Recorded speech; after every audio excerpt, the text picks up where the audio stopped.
What's up, y'all? Snipes-n-Snarfblatts, your unauthorized place for Disney, Pixar, Marvel, and Lucasfilm. As always, I am your host, Jason, and I just made it out of the not-so-live-action Lion King. What are we calling this thing now? Because, I mean, it's not live-action. It's animated, but it's realistically animated. But it's... Anyway, whatever it is, it's The Lion King. I went to go see The Lion King, and I just got out of it. I want to give you all my first thoughts. As always, no spoilers. I'll definitely keep it no spoilers, but what's the point? Because you already know what this is. It's a remake. And honestly, I think that's the just biggest thing this thing's got going against it, because in a world where The Lion King animated version did not exist, I would be standing here in front of you right now talking to you about a really, really good movie. And I say really, really good, though, because, and I put emphasis on that, because I don't think that this one would have reached the level of greatness that its predecessor has. And it's because it does have some just fundamental problems, at least in my eyes, that just things that just didn't really work for me like they should. And one was, and I'll get this out of the way first, because I think the biggest single thing that this film has going for it is also at the same time its biggest single weakness. Because, like, I've never seen CGI this good. This, knowing that nothing was there, nothing at all is there, it just blows my mind at how realistic everything wound up being the whole time throughout this film. And I mean, they even got little bitty idiosyncratic things that animals do in there, just little ticks here and there and here and there, just so perfect of animal behavior, that they had the animal behavior so down and the looks so down and the looks of just the backgrounds in Pride Rock, and it was all just so realistic. It is definitely a feat in cinema just in itself how realistic this movie is. It does look real. So when I was saying, what do we call it? You could call it live action, because we can't get lions and animals and such like this to act in the first place. So calling it live action is pretty much saying this is as live action as it can possibly get, because this stuff looked real. That said, like I said, its greatest thing it has going for it also might be its biggest Achilles heel. And that's because you don't get the emotion across that the animated one did in a lot of this film. And this film's a lot of emotion, and you don't get that across at times because they are just realistic animal stuff. And I mean, you could get it, you could read them sometimes like they were there, but even the greatest expressions just came off subtle. So everything kind of just came off flat, and like it was just, I don't know. It was something to me while I was watching it that I didn't feel it like you feel The Lion King. And there was that point where Simba sees his dad die, and he's like, no! And everything just kind of pauses, and I remember it so well from the actual animated version. And I think that's because when the animators draw these characters, they can exaggerate some things like the eyes and the expressions, and they can give them almost human-like expressions, where if you were to do this in this photorealistic environment that they created, it wouldn't have worked at all, because you can't do it. You can't have, they would have to make a mix, and then we would be saying it looks too cartoony, and we wouldn't be talking about this, how realistic and live action it looks right now. So they're kind of at a catch-22, but it loses them a lot of the emotion that was portrayed over the just course of the original. So I'm going to do some quick ups and downs, you know what I'm saying, of things on why I don't think this movie made it to the great level of its predecessor. And one is because its predecessor's there in the first place. I have something to compare this to. So if that wasn't there, like I said, I think I'd be coming to you saying this was really good, instead of just kind of like, it's like a B version of the animated movie you saw. So, shining things, very big ups right here for the you got Seth Rogen as Pumbaa, Billy Eichner as Timon. I did not like their Hakuna Matata. In fact, I did not really like any of the remade songs in this film at all. We're going to get into some more of them here in a minute, but I did not like the Hakuna Matata. It is my probably second favorite song on the whole movie. My first being their rendition with the rest of the people in their area. Yes, they actually have other animals in that area with Timon and Pumbaa that do a rendition of The Lion Sleeps Tonight. In the jungle, they do that, and it was great. I loved it. That was just, I really liked it. The whole scene was awesome. It was one of the best new additions, in fact, was that scene. But anyway, there wasn't much new added, so I see why people were saying this was also just a lackluster, like, going through the motions version of the original. I think there was enough added to warrant this being different. This is a much dark... This is Lion King if you strip all the fun out. Like, a bunch of the scenes, people were saying, are they going to do this? Are they going to do this? And I kept thinking to myself, they probably weren't. They don't. I'll give that to you right now. All the silly stuff you remember from Lion King, like the hula dance with the fruit on his head, and the big dance numbers like Can't Wait to Be King when he's jumping from head to head and all that stuff. No, that's not happening in this. You're not getting craziness. You're getting realistic animal stuff. Like I said, that kind of drew back from the remake too, I think, but that didn't really kill it for me. More than, like I said, I wasn't really feeling many of the songs. I could have dealt with that. Songs are a thing, but that lack of emotion just didn't push it over to the next level for me. The voice acting was, most of it was I mean, obviously Mufasa was just Mufasa. He was everything you remembered. One more thing that, as great as it was, might have been a drawback because it immediately makes you think of that remade version, and now you're comparing everybody. The Queen was good as Queen. I think Alfie Woodard did that one. She was great. Nala as a kid and Simba as a kid, they were just as good as they ever were. They were fine.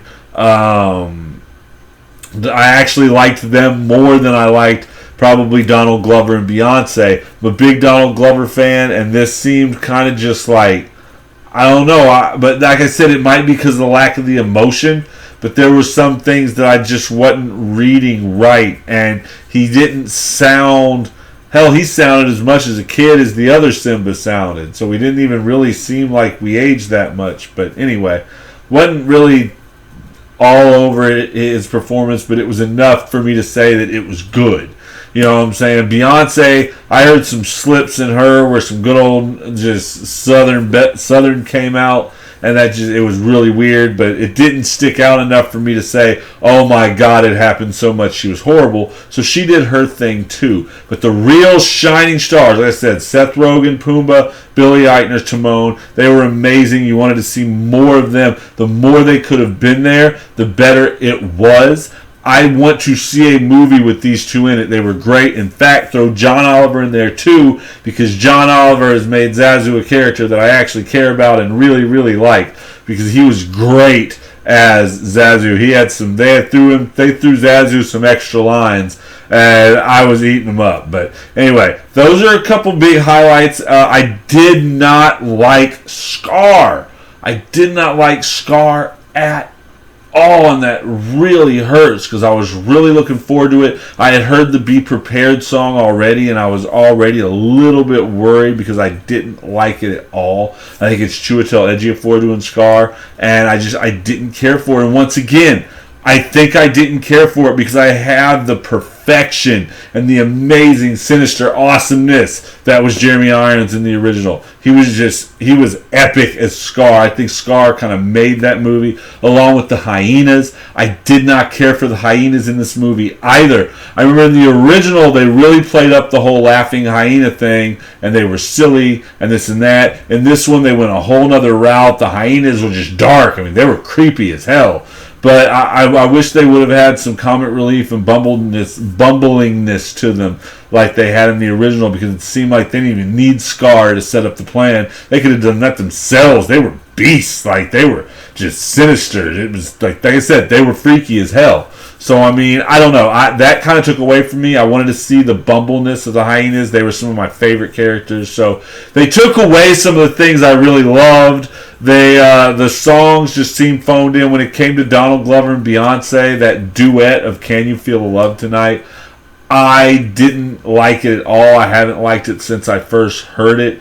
And it's mainly because, not because it's bad, it's just because it was not a good duet in my mind. You got Donald Glover who just gets totally sucked up by the fact that Beyonce is such a much more amazing singer than he could possibly be. And she should have dialed that back a notch to make the duet in perfect harmony, as they say in the song. So, I mean, that would have been really, really just something I would have liked to see, was their duet kind of just even out a little more than it was, because she just ate him up in it. You know what I'm saying? Like I said, the songs, I just wasn't feeling this, but I think it was because I have something just great to compare it to in the form of The Lion King. And maybe if we could have figured this out a little better to get some more emotion out of these animals and it not look too cartoony and shell-shocking, maybe we should have done some test runs with, like, Fox and the Hound and Oliver and Company and such, and before we tried to just bite through Lion King, like literally like Shakespeare with lions. But like I said, ups and downs. It had some things I really didn't like. Kind of evened it out with the things I did like, because Timon and Pumbaa really did save the movie. There's a giant the lion fight gets shown, so you actually get to see this lion battle with realistic lions. That was cool. That saved it too. So it evened itself out to where I enjoyed myself in this movie. It just doesn't hold up to its original. This is one of those that, even though it's not a bad movie, it's just not a great movie, and if you put it in front of me right now and said, do you want to watch the live action or do you want to watch the animated, I would say I want to watch the animated. And with some of these live actions, such as like Aladdin and Beauty and the Beast, I wouldn't say that. But this one falls under, say, Alice in Wonderland categories, where I liked it, I didn't love it, and I'm probably not going to watch it that much compared to how much I watch the animated version. Same thing went for kind of Cinderella. I really liked Cinderella when it came down to it. I probably watched the animated version more than I watched the real version. And so that's where I'm kind of at on that right now. I'm going to write out a much longer review where I'll really get into everyone's performances, I guess, here throughout the weekend. But that's my first thought seeing this thing. I would say, if you're a Lion King fan and a big Lion King fan, go see it at the theater just because it's beautiful. Like, you're going to get let down probably a little bit. You're not going to leave on the same level you would as the animated. Definitely don't watch the animated one probably before you watch this one, I would say.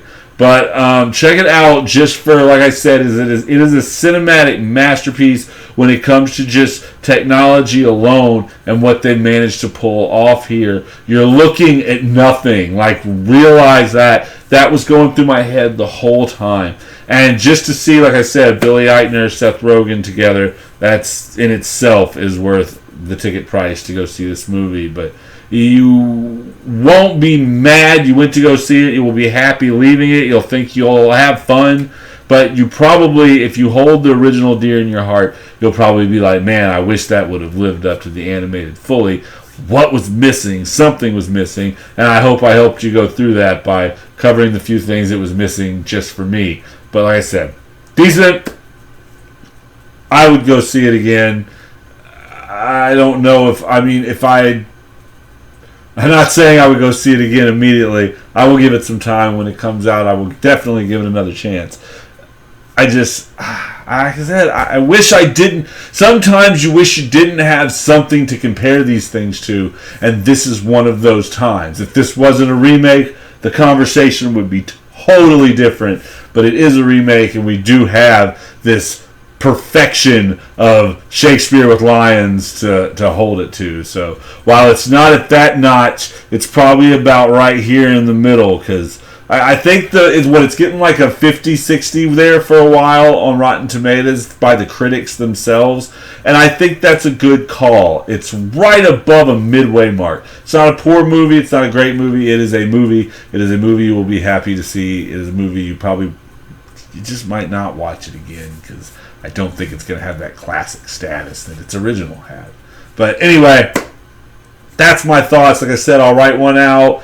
Go in the description and follow all the links. Subscribe. Hit the link to Facebook, Twitter, all of that. Hit the bell on here. And follow us on everything so you can keep up with what's going on. The show will be coming back soon. There are still more summer movies for us to get through, though, so we're going to get through all of those. I'm working on some cool stuff with the show. I'm going to have a nice little setup to where it's going to be a lot easier for me to get it out there to y'all and not be a real crazy thing dealing with work and kids and everything else I'm dealing with and trying to get all of this to y'all. And Star Wars Land's coming, and it's just going to be so much on my mind as of late. So until then, can't wait till I see you next time. Follow me on Facebook and Twitter so you know what's coming next.